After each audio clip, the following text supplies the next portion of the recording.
Good day mga kahigala. Ito pala yung Stitchel Bout na sinasabi ko. Ewan ko kung babae ba to. Pero maliit siya.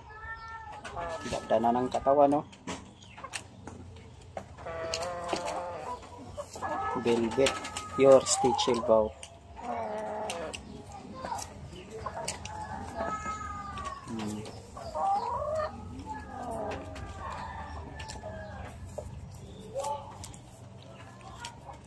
Manang-mana sa tatay, oh. Pearl eye.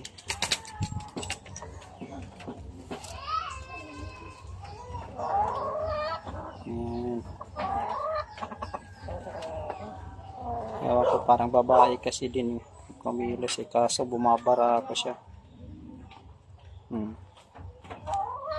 Dati pagkakuha ko nito ang liit ng ilong, ngayon ang laki na, biglang lumaki.